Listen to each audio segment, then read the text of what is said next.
Hi, my name is Drina Kukla, and I am with the Arkansas State PTA. I am currently the Vice President of Leadership. I am also the team lead for the Wave 7 ESSA CCRI grant that we received back in December from National PTA, which is funded by the Gates Foundation.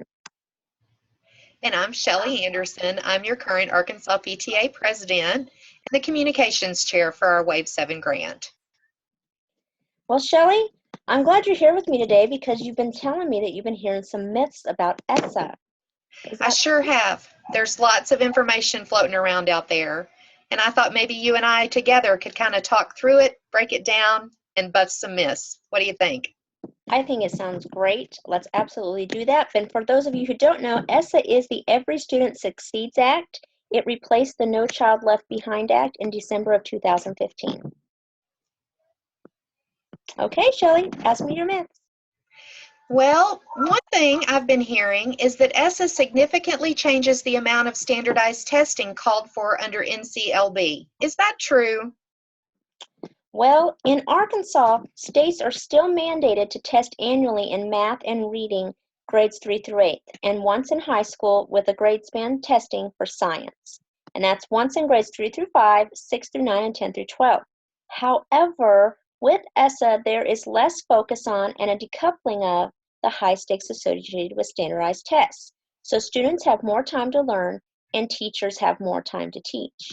Because a lot of parents have been concerned that their kids are testing all the time, but the thing is, what they really don't realize is they are preparing for tests all the time and not as much time is spent on those tests. So now this will help with that. That's wonderful. I think a lot of parents will be very excited to hear that news. Very good. So something else that I've heard a lot about, especially on social media, is that only school personnel like the superintendent and the Board of Education members have a voice in state and local plans. Is that true?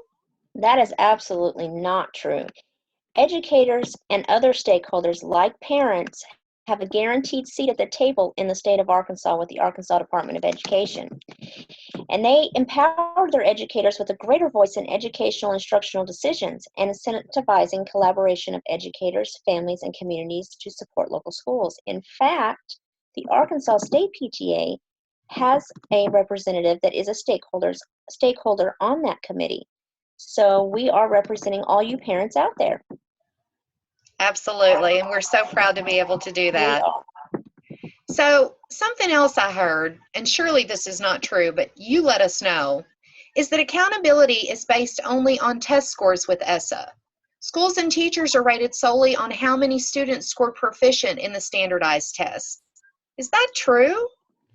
Well, the law requires that state-designed accountability systems be comprised of multiple indicators. These must include at least one opportunity indicator of school success or student support, such as access to advanced coursework, positive and safe school climate, bullying-free environment, fine arts education, regular physical education, and access to counselors and nurses. These opportunity indicators can help ensure that states report on resource inequities and opportunity gaps and take action to close them. So there's a whole lot more involved than most people think. Yes, there always is. Wonderful. I also heard that ESSA only benefits a small percentage of our students in Arkansas.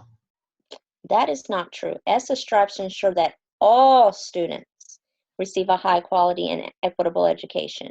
It provides more opportunity for all students and includes for the first time indicators of school success or student support to help identify and begin closing opportunity gaps. Those are called opportunity indicators. That's wonderful. Is that just in Arkansas? I believe that's supposed to be mandated all over the United States. That's great to know. So something else that's been going around is the state and local report cards. And they say that state and local report cards are no longer required to report information disaggregated by a student subgroup. Is that true? No, states must collect and report on the indicators in its accountability system, desegregated by student subgroup, and should quickly remedy any gaps in the resources, supports, and programs. Subgroups of students include economically disadvantaged students, students from major racial and ethnic groups, children with disabilities, and English learners. Local school districts must annually disseminate a report card that mirrors in the state report card. Local report cards may contain additional indicators of school quality or student success to provide means to identify inequities in resource inputs. So no longer are your kids just doing work and getting a report card, but your Arkansas Department of Education and your teachers and your administrators, they're also having to report as well. Wow, that's been a lot of great information. There's a lot of bad information floating around there. If somebody needed to contact us, what would be the best way for them to do that? Well, they can always go to our website, which is Arkansas spelled out, PTA.org, and we have a wonderful ESSA section on there. Or you can also email us at ccri.arpta@gmail.com. And we will get back to you as soon as possible and you can ask us any other questions or any other myths that you're wondering about out there. Please feel free to ask us, and we will do the very best that we can to get back to you in a timely manner.